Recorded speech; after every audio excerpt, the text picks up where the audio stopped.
Also, happy Flag Day. My scripture reading is taken from the Lambda translation of the Bible, Acts chapter 9, verses 1 through 9. Now, Saul was filled with anger and with threats of murder against the disciples of the Lord. And he asked the high priest to give him letters to the synagogues of Damascus,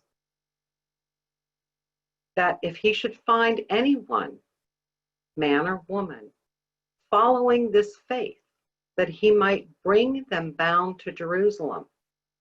And as he journeyed, he came near Damascus, and suddenly a light from the sky shone round about him.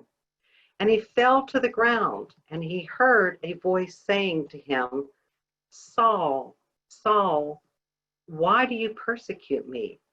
You make it hard for yourself by kicking against the pricks. Saul answered, saying, Who are you, my Lord? And the Lord said, I am Jesus of Nazareth, whom you persecute. Arise and go into the city, and there you will be told what you must do. And the men journeyed with him, who journeyed with him stood speechless, hearing only a voice, but seeing no man. And Saul arose from the ground, but he could not see, even though his eyes were wide open. And they led him by the hand and brought him into Damascus. And there he was unable to see for 3 days, during which he never ate nor drank. Thus ends the reading of our scripture, Acts chapter 1, verses 1 through 9. The title of my sermon today is Transforming Our Consciousness in This Changing World. There have been a great many changes in the world these past several months. Some welcome change and the new opportunities it presents, but others maybe not quite so much. They like things just the way they are. They resist change until it gets to that point where it's forced upon them. But perhaps these changes may bring something even greater and better. Change is growth. And try as we may, we can't stop change, and we want to grow. Changes are occurring in the world, and changes are occurring within us. Our scripture lesson today teaches us of the transformation of Saul and the journey he followed as changes occurred within his consciousness. Saul was a man who wanted to persecute the Christians. And this young man named Jesus was preaching and teaching a new understanding that he didn't like and that he didn't want to accept. Saul was on the road to Damascus, and he had intended to persecute anyone following the teachings of Jesus or his disciples. So let's look at this from a metaphysical standpoint. How do we interpret this metaphysically? Saul represents an aspect of each of us. Saul represents our human will. We have the free will to do and think as we want. And he's on the road to Damascus. Damascus represents strife. It represents warring thoughts. And as we look at this and understand, Damascus is the internal struggle, and it's the battle that occurs within us. These warring thoughts aren't outside of us. They're right there in our mind. And when change begins to occur, sometimes We want to hold on so tightly to what we know. So I ask, what does our human will follow? Saul was on a mission. He was on a mission to stop those who believed differently than he did. And while walking down the road, a light from above shined around him. And he heard a voice saying to him, "Saul, Saul, why do you persecute me? You make it hard for yourself by kicking against the pricks." Saul asked who it was, and the voice answered him, saying, "I am Jesus of Nazareth, whom you persecute." Now, it wasn't necessarily the man he was persecuting, but rather it was the teachings that he was persecuting.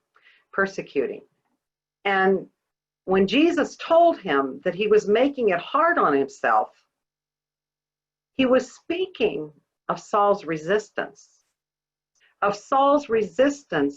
to this new understanding. Jesus was bringing the spiritual understanding, and he tells Saul to go into the city, and he told him what he needed to do.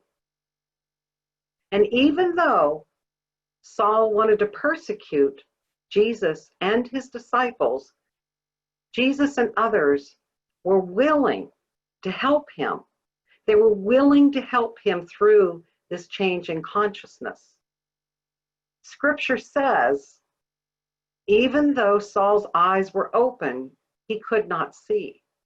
Now, this isn't speaking of his physical eyes, but rather it's speaking of the spiritual eyes. Saul could not see the truth. At times, we may be so locked into our way of thinking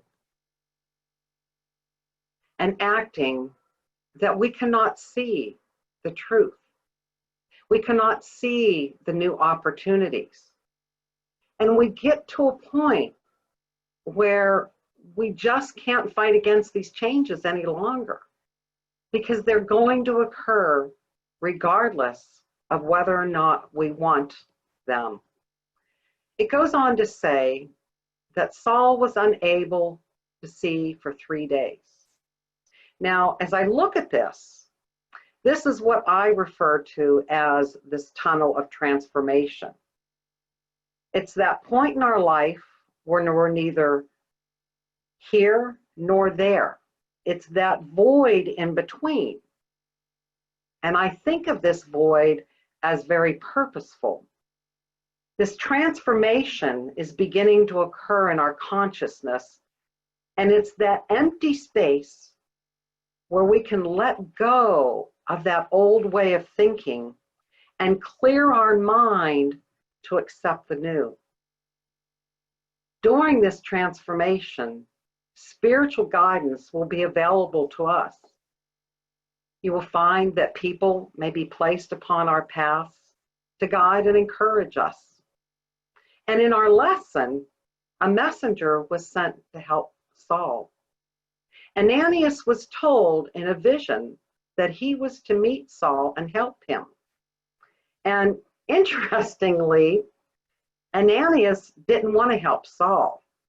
He didn't want to help him because he knew that he persecuted the Christians. Saul brought great misery to those in Jerusalem. So metaphysically, Jerusalem is the complete opposite of Damascus. While Damascus is that internal conflict, those warring thoughts, Jerusalem is our spiritual peace. And when we're in that space in our life where we're on that road to Damascus and those internal warring thoughts, they kind of drown out and they take over our spiritual peace. Despite his reluctance, though, Ananias went to see Saul as he had been instructed, and he helped him. He helped him get through this, and he helped him restore his sight. he helped him to find the truth.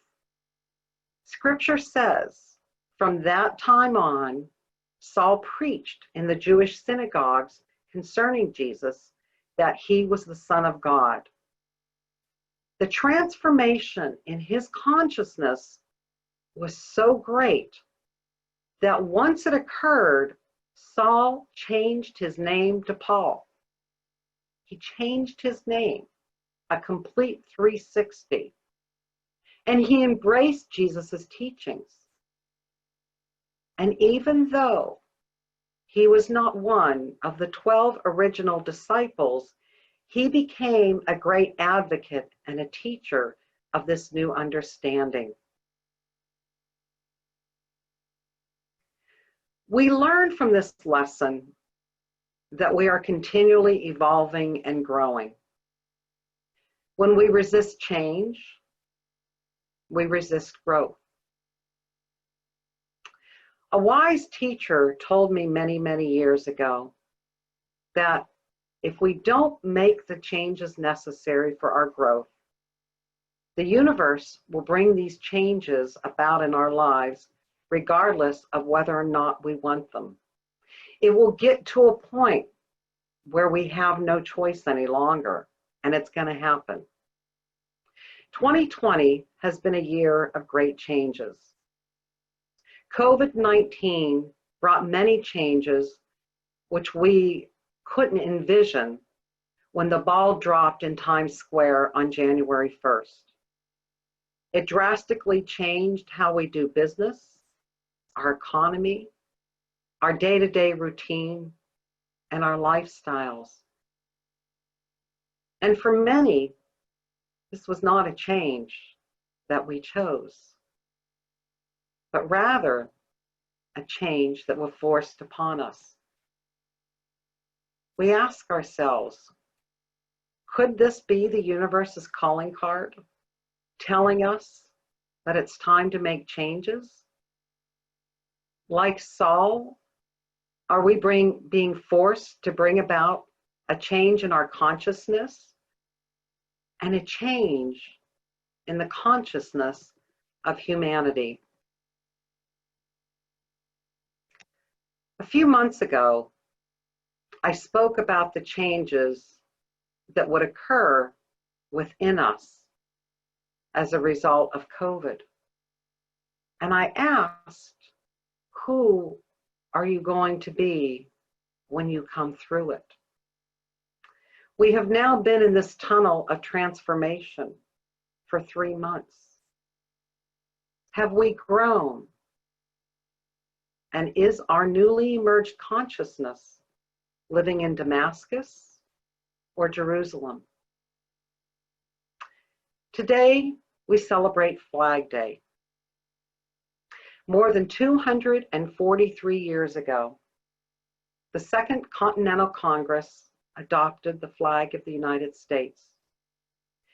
This great symbol of our country that stands for liberty and justice for all. Inscribed on the Statue of Liberty, which greeted many newcomers seeking freedom and the opportunities this new land presented, is, give me your tired, your poor, your huddled masses yearning to breathe free, the wretched refuse of your teeming shore. Send these, the homeless, the tempest tossed to me. I lift my lamp beside the golden door. Lady Liberty opened her arms to each and every person. We are the home of the free and the brave. And so many have fought and lost their lives for our freedom. But perhaps we may have forgotten what this great nation stands for. Some have forgotten that when our forefathers drafted the Constitution, they intended that life, liberty, and the pursuit of happiness was for all. And I underscore all in this country.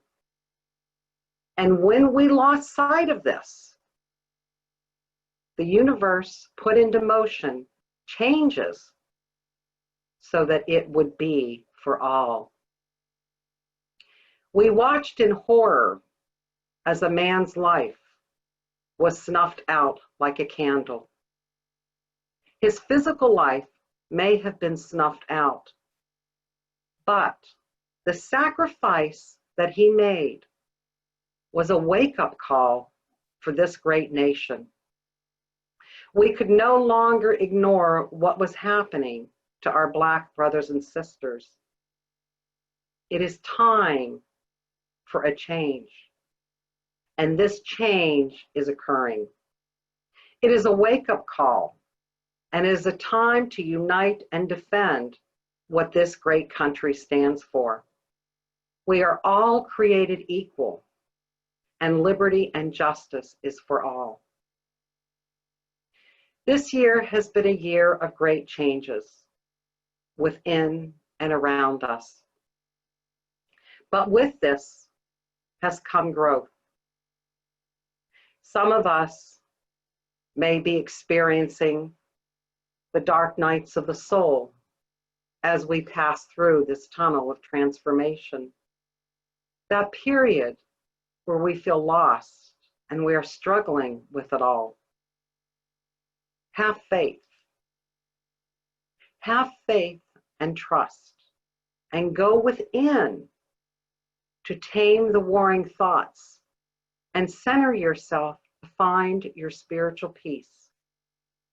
The universe will place on our path those people and situations to help us through it.